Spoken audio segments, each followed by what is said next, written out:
MS taste ടച്ചിലേക്ക് എല്ലാവർക്കും സ്വാഗതം.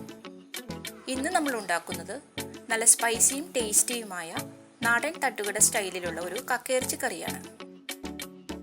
ഇതിനുവേണ്ടി 1/2 കിലോ കക്കയിറച്ചി എടുത്തിട്ടുണ്ട്. ഇതിൻ്റെ ഉള്ളിലെ വേസ്റ്റൊക്കെ കളഞ്ഞ് നന്നായി കഴുകിയെടുത്തതാണ്. 7-8 പ്രാവശ്യമെങ്കിലും ഇതിൻ്റെ വെള്ളം തെളിയുന്നത് വരെ കഴുകി വൃത്തിയാക്കി എടുക്കണം. ഇത് നമുക്ക് കുക്കറിലേക്ക് ഇട്ട് കൊടുക്കാം.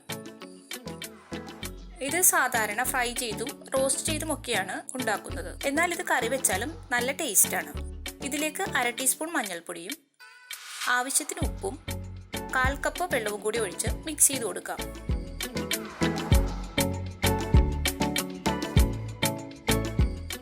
ഇതൊരു 10 മിനിറ്റ് നമുക്ക് കുക്കറിൽ വേവിക്കണം. ഫസ്റ്റ് വിസിൽ കഴിഞ്ഞ് ലോ ഫ്ലെയിമിൽ വെച്ച് വേവിച്ചെടുക്കാം. ഒരു പാൻ വെച്ച് ചൂടായിട്ടുണ്ട്. ഇതിലേക്ക് 6 കാശ്മീരി മുളകും 4 വറ്റൽമുളകും ചേർത്തൊന്ന് വറുത്തെടുക്കാം. 1-2 മിനിറ്റ് ലോ ഫ്ലെയിമിൽ വെച്ച് വറുത്തെടുത്താൽ മതി.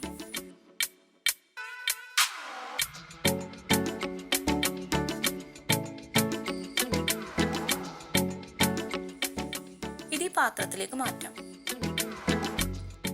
ഈ പാനിലേക്ക് തന്നെ 2 ടീസ്പൂൺ മല്ലിയും 1/4 ടീസ്പൂൺ കുരുമുളകും ഇട്ടൊന്ന് വറുത്തെടുക്കാം.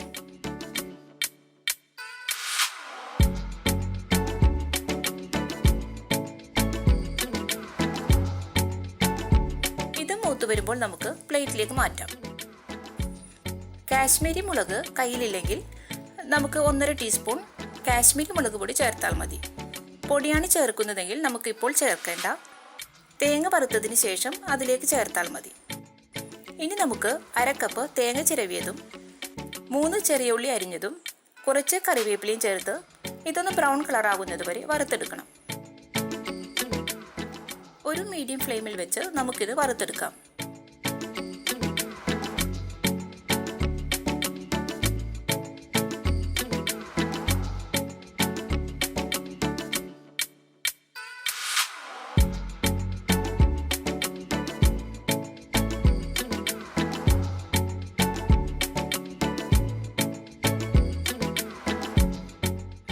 ഇനി 1/4 ടീസ്പൂൺ മഞ്ഞൾപ്പൊടിയും 1/2 ടീസ്പൂൺ ഗരം മസാലപ്പൊടിയും കൂടി ചേർക്കാം. പൊടികളൊന്ന് മൂക്കുന്നത് വരെ വറുത്തെടുക്കാം.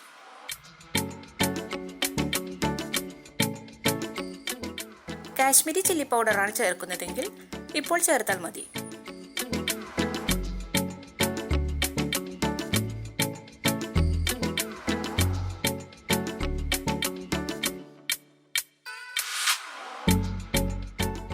ഇത് ചൂടാറിയതിനു ശേഷം നന്നായിട്ടൊന്ന് അരച്ചെടുക്കണം.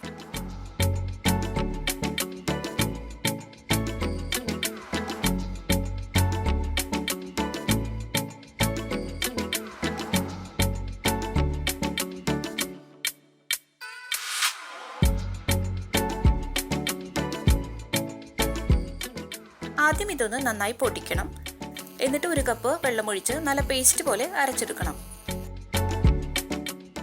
ഈ പാനിലേക്ക് 2 ടേബിൾ സ്പൂൺ വെളിച്ചെണ്ണ ഒഴിക്കാം. 1/2 ടീസ്പൂൺ കടുകിട്ട് കൊടുക്കാം. 1/4 കപ്പ് തേങ്ങാക്കൊത്തിട്ട് ഇതൊന്ന് കളർ മാറി വരുന്നത് വരെ വഴറ്റി കൊടുക്കാം. ഇനി ഒരു ചെറിയ സവാള നീളത്തിൽ അരിഞ്ഞതും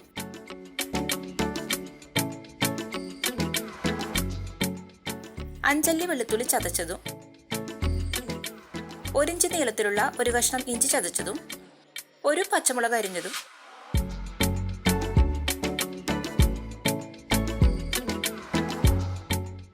കുറച്ച് കറിവേപ്പിലയും അല്പം ഉപ്പും കൂടി ചേർത്ത് ഇതൊന്ന് നന്നായിട്ടൊന്ന് വഴറ്റി കൊടുക്കാം.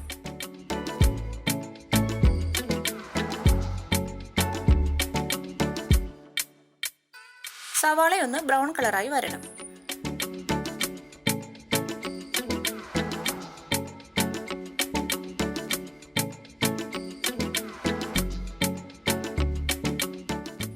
ഇനി ഒരു തക്കാളി ചെറുതായി അരിഞ്ഞത് ചേർക്കാം. എല്ലാം കൂടി ഒന്ന് മിക്സ് ചെയ്ത് കൊടുത്ത് തക്കാളി ഒന്ന് വാടി വരണം.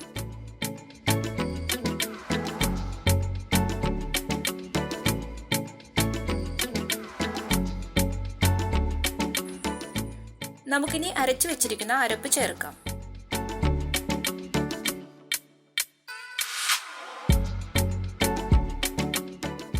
ഇതിലേക്ക് 1.5 കപ്പ് വെള്ളവും കൂടി ഒഴിക്കുന്നുണ്ട്. ഇനി ഇത് നന്നായിട്ടൊന്ന് തിളച്ചു വരുമ്പോൾ നമുക്ക് കക്കയിറച്ചി ചേർക്കാം. ഇപ്പോൾ ഇതിന്റെ സ്റ്റീമൊക്കെ പോയി നമ്മുടെ കക്കയിറച്ചി നന്നായി വെന്തിട്ടുണ്ട്.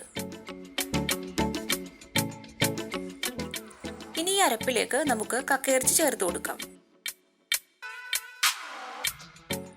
എല്ലാം കൂടി നന്നായിട്ടൊന്ന് ഇളക്കി കൊടുക്കണം.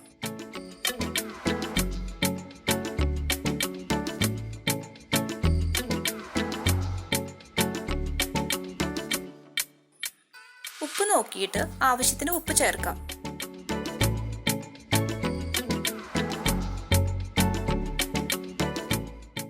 ഇനി ഇത് അടച്ചു വെച്ച് 10 മിനിറ്റ് ലോ ഫ്ലെയിമിൽ വേവിക്കണം.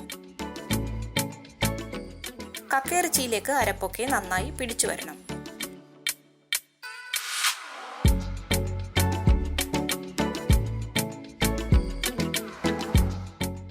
ഇപ്പോൾ നമ്മുടെ കക്കയിറച്ചി കറി റെഡി ആയിട്ടുണ്ട്.